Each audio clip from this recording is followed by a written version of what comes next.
What is up, blockchain gang? Welcome to the Daniel Drakey Show, where today I'm going to prove that anyone who is still spending money on this game while they are under 300,000 power is respectfully an imbecile. Now, before you sharpen your pitchforks, let me clarify. I love this game. I want it to succeed, but I don't want players to set their wallets on fire. The problem? Web 2 habits die hard. People are spending money on in-game packs topping up instead of using the NFT market, where $1 spent can get you 10 or even 100 times the value. And yes, someone in the comments is already typing, "But my friend got a legendary summon and made $100. Yeah, and someone else won the lottery while getting struck by lightning when they didn't even buy a ticket. We don't plan for statistical miracles here, people, but I bet you can buy someone else's miracle for like $100, which only further proves my point.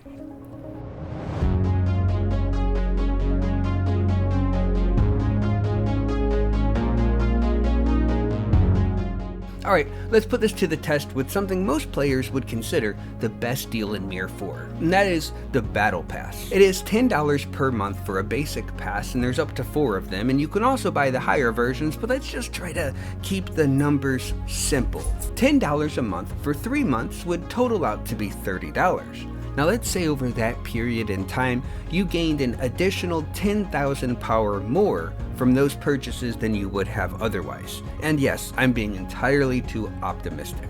But let's compare that to buying an NFT instead. And this is the math that should blow your mind. A 100k power NFT is about 35 remix at the base. So if you had the weakest NFT and sold it for the base cost and added that $30 in, you would be able to buy an NFT with 150,000 power. And if you're at 150 and you spent that $30, you could go up to 200,000 power. The next 30 gets you to 240k, another 30 is around 275, and finally another 30 would be 300,000 power. This isn't some kind of exploit, it's just a massive inefficiency that players have refused to correct.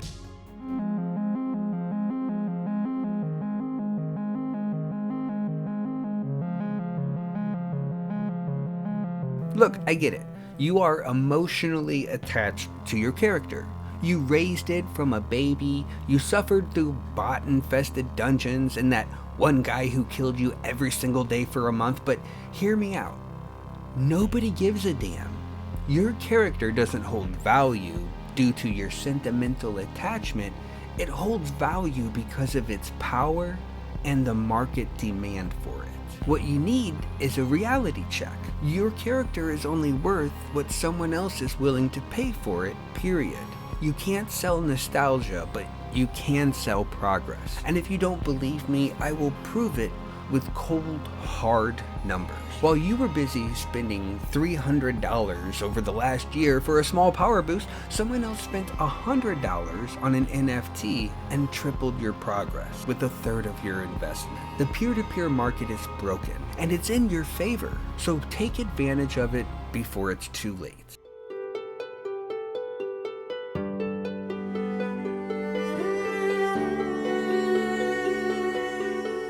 Okay, so what's the actual best way to spend money in MIR4?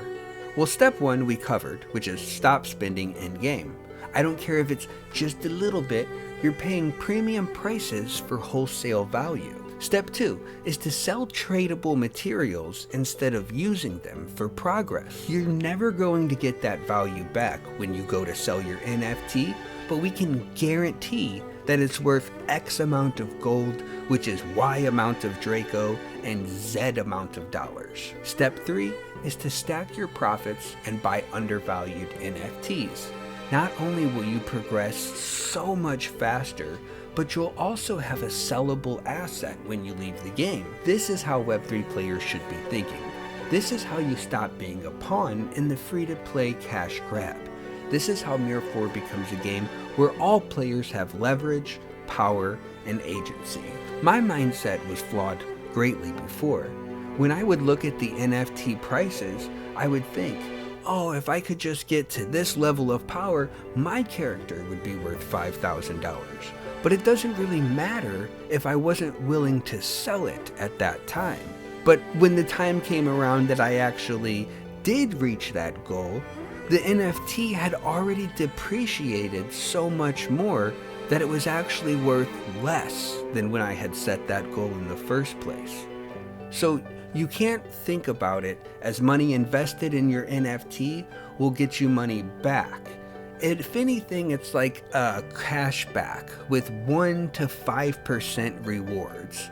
So again, if you're over 300,000 power and you're spending money, just try to get the best deals that will help you progress. And then don't consider overspending because you think you'll get that money back in the NFT market, when likely, if these problems aren't corrected, your NFT will decrease in value and not appreciate, even if you are spending and using those tradable materials on your progress. Unless, of course, the players fix it by using their money where it will get them the most bang for their buck.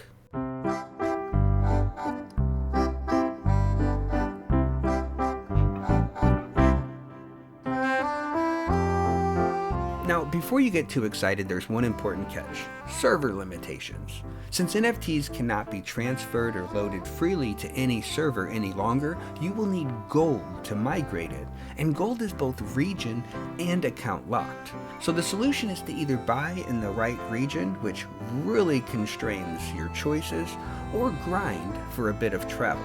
That said, a lot of NFTs already come stocked and loaded with gold in their warehouse because the previous owner was too lazy to use their items. So check the inventory before you buy so you can sometimes get a free bonus just for having a better market sense than them, especially when you open that warehouse, which can't be previewed, unfortunately.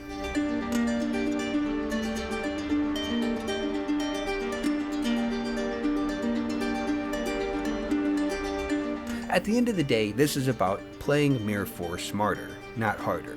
If you're under 300,000 power and spending money, you're paying a premium for something that's ultimately dirt cheap.